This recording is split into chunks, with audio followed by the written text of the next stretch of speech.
രുടെ ജാഗ്രതയോടുകൂടിയുള്ള ഇടപെടലിന്റെ ഭാഗമായിട്ടാണ് ആളപായം ഒഴിവാക്കിയത്. കുട്ടികൾ ഉൾപ്പെടെ ഈ ദുരന്തത്തിന്റെ ഭാഗമായും മാറുമായിരുന്നു. ചെക്കേട് എളമ്പമലയിൽ ചുഴലിക്കാറ്റിൽ വ്യാപക നാശനഷ്ടം, വീടുകൾ തകരുകയും കൃഷിനാശമുണ്ടാവുകയും ചെയ്തു. ചൊവ്വ രാത്രി വൈകിയാണ് മലയോര മേഖലയിൽ കാറ്റ് ആഞ്ഞു വീശിയത്. മരങ്ങൾ കടപുഴകി വീടുകൾക്ക് മുകളിൽ വീഴുകയുണ്ടായി. പല വീടുകളിലുമുള്ള കുടുംബങ്ങൾ തലനാരിഴയ്ക്കാണ് രക്ഷപ്പെട്ടത്. ഓടുമേഞ്ഞ വീടുകൾക്ക് മുകളിൽ മരം വീണതോടെ ഓടും മരവും വീടുകൾക്കുള്ളിൽ പതിക്കുകയുണ്ടായി. തെങ്ങ്, വാഴ, ഇടവിള കൃഷികൾ ഉൾപ്പെടെ നശിച്ചു. 4 വീടുകൾക്കാണ് നാശമുണ്ടായത്.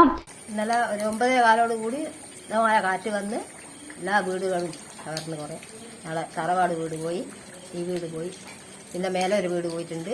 പിന്നെ എല്ലാ മരങ്ങളും ഇങ്ങനെ വീണിട്ട് എല്ലാ നാശനഷ്ടങ്ങളും വന്നിട്ടുണ്ട്. ഞാൻ ആ വീട്ടിലാണ് താമസിക്കല്, ഇല്ല മുടിയൊക്കെ താമസിക്കല്.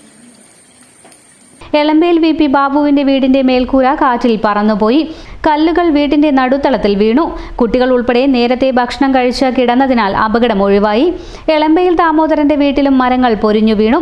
എളമ്പേൽ സുഭാഷിന്റെ റബ്ബർ മരങ്ങൾ പൊട്ടി വൈദ്യുതി ലൈനിൽ വീണ ഗതാഗതം തടസ്സപ്പെട്ടു.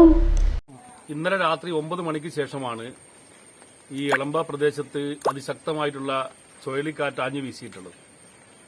ഇവിടെ 4ഓളം വീടുകൾക്ക് വലിയ തരത്തിലുള്ള നാശനഷ്ടങ്ങൾ സംഭവിച്ചിട്ടുണ്ട്.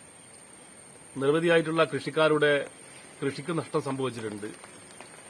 വീട്ടുകാരുടെ ജാഗ്രതയോടുകൂടിയുള്ള ഇടപെടലിന്റെ ഭാഗമായിട്ടാണ് ആളപായം ഒഴിവാക്കിയത്. കുട്ടികൾ ഉൾപ്പെടെ ഈ ദുരന്തത്തിന്റെ ഭാഗമായും മാറുമായിരുന്നു. സന്ദർഭോചിതമായി നാട്ടുകാരും അതുപോലെ തന്നെ പ്രദേശവാസികളുമെല്ലാം രക്ഷാപ്രവർത്തനങ്ങൾക്ക് നേതൃത്വം കൊടുത്തിട്ടുണ്ട്. ഇവിടെ വീടുകൾ ഉൾപ്പെടെ നാശനഷ്ടം സംഭവിച്ചതുകൊണ്ട് വീടുകൾക്കും അതുപോലെ തന്നെ കൃഷിനാശങ്ങൾ സംഭവിച്ചിട്ടുള്ള മുഴുവൻ ആളുകൾക്കും ഇതുമായി ബന്ധപ്പെട്ടുകൊണ്ട് നഷ്ടപരിഹാരം നൽകുന്നതിന് വേണ്ടി സർക്കാർ സംവിധാനം ഉൾപ്പെടെ തയ്യാറാകണമെന്നാണ് ഇതുമായി ബന്ധപ്പെട്ടുകൊണ്ട്